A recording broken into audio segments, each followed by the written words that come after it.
अगर आपने कोई घर परचेज़ करने के लिए लोन लिया है जिसको आप होम लोन बोलते हैं, तो इस वीडियो के अंदर मैं आपको बताने वाला हूँ अगर आप उसकी किस्त नहीं पे कर पाते हैं तो कितनी किस्त ना पे करने पर आपको डिफ़ॉल्टर घोषित किया जा सकता है और उसके क्या इम्प्लीकेशन होते हैं। तो जब भी आप कोई होम लोन लें उसको लेने से पहले ये भी ज़रूर समझ लें ईएमआई ना पे करने पर क्या इम्प्लीकेशन हो सकते हैं। तो ईएमआई कब आप पे नहीं करेंगे, तो देखिए जब भी आपके ऊपर कोई फाइनेंशियल बर्डन आता है, फाइनेंशियल क्रंच आ जाता है, कोई मेडिकल इमरजेंसी आपकी हो जाती है, अगर आप एक सैलरीड एम्प्लॉई हैं, आपकी जॉब छूट जाती है, तो किसी भी रीज़न की वजह से ऐसा हो सकता है कि आपकी कोई ईएमआई जो है बाउंस कर जाए, आप वो टाइमली पे ना कर पाएँ। तो देखिए अगर आप ये टाइमली पे नहीं कर पाते हैं तो कहीं न कहीं आपका सिबिल तो ख़राब होता ही होता है, बट कुछ टाइम के बाद बैंक आपको डिफ़ॉल्टर भी घोषित कर देता है। और उसके बाद डिफ़ॉल्टर घोषित करने के बाद आपको टाइम ज़रूर मिलता है पेमेंट करने का, बट एक टाइम आता है जब बैंक जो है ऑक्शन के लिए चला जाता है और आपकी प्रॉपर्टी की नीलामी कर देता है। तो चलिए सबसे पहले तो ये समझना ज़रूरी है कि आप डिफ़ॉल्टर कब घोषित होते हैं और उसके बाद कितना टाइम आपको दिया जाता है पेमेंट करने का, और आप पेमेंट नहीं कर पाते हैं तो फाइनली ऑक्शन कब होता है आपकी प्रॉपर्टी का।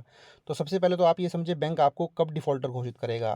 तो देखिए अगर जब आप ईएमआई पे करते हैं, आपकी फ़र्स्ट इंस्टॉलमेंट अगर सपोज़ करें आपसे बाउंस हो जाती है, आप पे नहीं कर पाते हैं, तो उस टाइम बैंक जो है उसको एक चूक मान लेता है और उसको ज़्यादा सीरियसली नहीं लेता है। तो जब भी आप ईएमआई पे कर रहे हैं, जब आपकी पहली किस्त बाउंस होगी, तो बैंक उसको ज़्यादा सीरियसली नहीं लेगा, आपसे चूक मानते हुए आपको माफ़ कर देगा।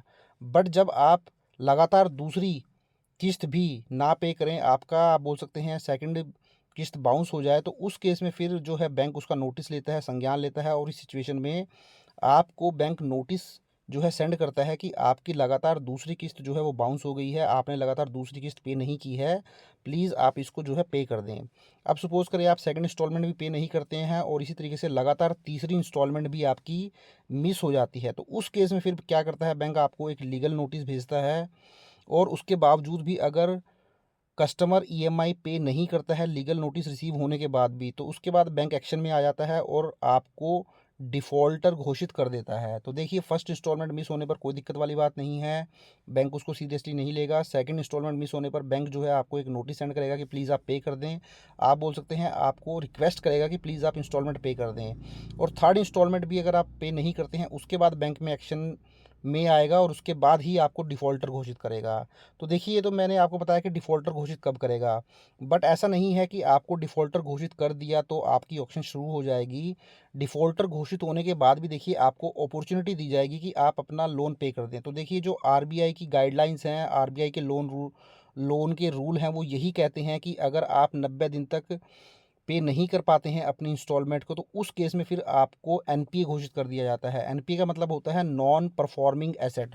नॉन परफॉर्मिंग एसेट का मतलब क्या हुआ कि आपने लगातार जब तीसरी किस्त बाउंस कर दी, तीसरी किस्त नहीं पे की, तो आपको नॉन परफॉर्मिंग एसेट मान लिया, मीन्स आप किस्त पे करने के लायक नहीं हैं या किस्त पे करने की कंडीशन में नहीं है। तो इस केस में फिर बैंक क्या करता है, ऑक्शन के लिए सोचता है। बट ऐसा भी नहीं है कि डायरेक्टली बैंक ऑक्शन के लिए चला जाता है। यहाँ पर भी आपको बैंक नॉन परफॉर्मिंग एसेट को डिक्लेयर करने के बावजूद भी आपका ऑक्शन में नहीं जाता है। यहाँ पर बैंक आपको फर्दर एक अपॉर्चुनिटी देता है। अब यहाँ पर फर्दर बैंक आपको 1 साल का टाइम देता है।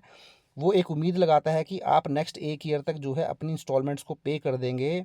तब तक बैंक आपको क्या करता है, डाउटफुल एसेट में रख लेता है और आपको सब स्टैंडर्ड एसेट घोषित कर देता है। तो देखिए ऊपर आपको नॉन परफॉर्मिंग एसेट में रखा था उसने, जब आप 90 दिन के अंदर पेमेंट नहीं किया था, तो 90 दिन जब आपने पेमेंट नहीं किया तो बैंक ऑक्शन में नहीं गया। बैंक ने 1 साल तक का टाइम आपको फर्दर दिया कि आप अपनी सारी ही इंस्टॉलमेंट को ब्याज के साथ जो है क्लियर कर दें।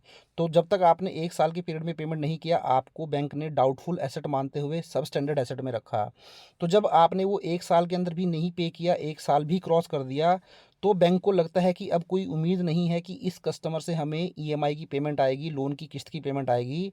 तो उस केस में फिर बैंक आपको लॉस एसेट घोषित कर देता है, मीन्स ऐसी एसेट जिससे लोन की पेमेंट होने की कोई उम्मीद नहीं है। तो लॉस एसेट घोषित करते हुए फिर बैंक ऑक्शन का प्रोसेस जो है वो शुरू कर देता है, मीन्स नीलामी का प्रोसेस शुरू कर देता है।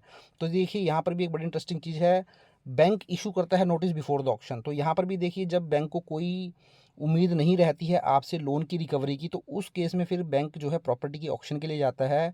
अब यहाँ बैंक देखिए पब्लिक नोटिस इशू करता है ऑक्शन से पहले। इस नोटिस के अंदर आपकी जो प्रॉपर्टी है उसका कितना प्राइस लगाया गया है वो सारा मेंशन किया होता है, रिजर्व रेट, डेट, टाइम क्या रहेगा ऑक्शन का, वो सब कुछ जो है राइटिंग में जो है उस नोटिस के अंदर लिखा होता है। तो देखिए यहाँ पर फर्दर अगर आपको लगता है, आपको नोटिस इशू किया गया है ऑक्शन का, उसके अंदर आपको रेट वगैरह मेंशन किया हुआ है और आपको लगता है ये जो प्रॉपर्टी का रेट इसके अंदर मेंशन किया गया है वो मार्केट रेट के हिसाब से नहीं है या बहुत कम है, तो उस केस में फिर आप जो है वो जो ऑक्शन का नोटिस इशू किया गया है उसको चैलेंज कर सकते हैं। तो देखिए इस तरीके से अगर आप होम लोन लेते हैं और होम लोन की पेमेंट नहीं करते हैं तो आपको डिफ़ॉल्टर घोषित किया जाता है। फिर उसके बाद आपको 1 साल का टाइम फ़र्दर दिया जाता है।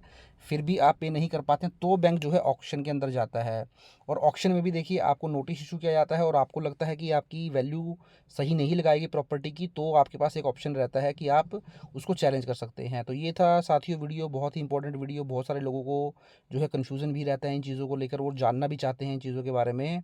तो आप भी इस वीडियो को ज़्यादा से ज़्यादा शेयर करें, लाइक करें और चैनल पर फर्स्ट टाइम विजिट किया है तो चैनल को जरूर सब्सक्राइब कर लें। Thank you very much, have a nice day, take care.